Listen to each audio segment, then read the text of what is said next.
react. You have to react. You have to react. What's up, YouTube? Big Hob here with once again another What's Gobbin' On. I think I might make this like a weekly series thing as like I get into the rhythm of uploading on YouTube.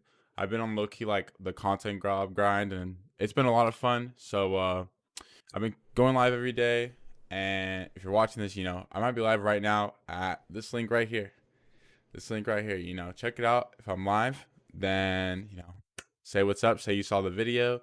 If I'm not live, maybe drop a follow, tune in the next day. So that's what's been going on. So actually a lot of crazy stuff has happened since the last What's Gobbin' On. First off, let's start with the elephant in the room.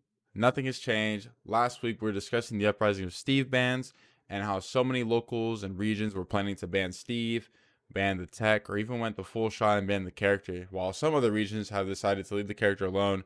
No ban on the character, no ban on the tech. Maybe they're doing that because they're waiting for more character results from bigger events such as Collision, which is a tournament without Steve. An updated chart from Luke Bernard was uploaded a day after our video where they state that they were able to contact regions from every state and get into contact with other TOs. We're able to get a definitive answer on the Steve ban or even some on-the-fence responses from TOs.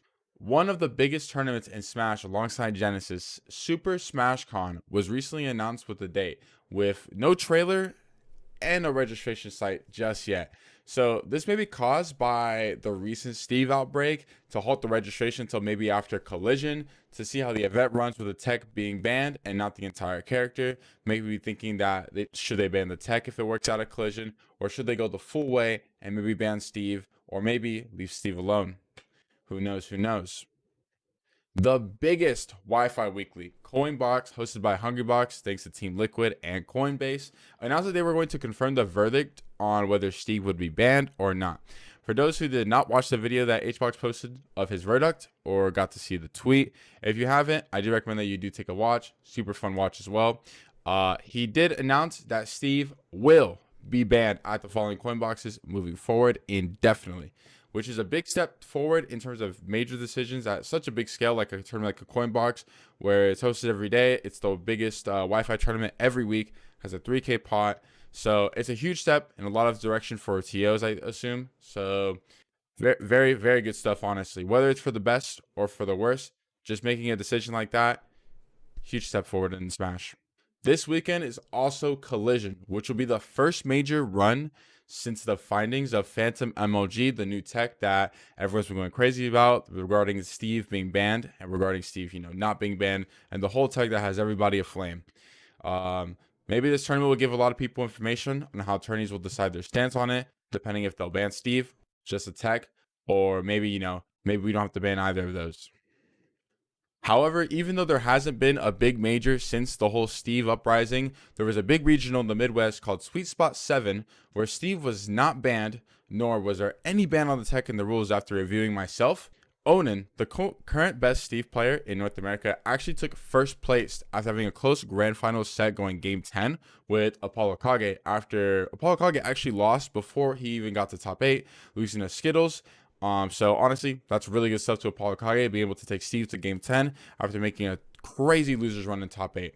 So I actually didn't get to watch the entire bracket and especially Onin's matches, and I didn't get to see many controversy about whether, the tech was used, if he abused the tech to beat Apollo Kage or beat anybody. So I don't know if he even performed it or even attempt the tech against any of his opponents. Now this is a little bit different. This is an entirely Super Smash Bros. Ultimate for the Nintendo Switch, but this Tuesday, the third coin box for Melee actually happened, where out of nowhere, the 26th seed, a player personally I've never heard of, but actually from the same state, player named Weavins, hope that I'm pronouncing that correctly, a Samus main from Tallahassee, actually found themselves in grand finals winner side with players in brackets such as CLG's finest, Cody Schwab, formerly known as IBDW, Hungrybox, Plup, and other really, really good Melee players at this event, and was able to take it over Spark, Toussaint, Ben, Salt, and even Ginger to take into grand finals winner side,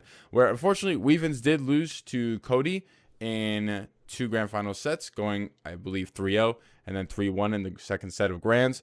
But this is actually really crazy development for a mid tier, especially Samus, who's been out of the meta for so long, to strive in a game like Melee after all these years where you build counterplay, you get adaptation. So great stuff, honestly, great stuff. All right, y'all, so that's the end of the video. If you did like it, please drop a like and let me know in the comments what you think.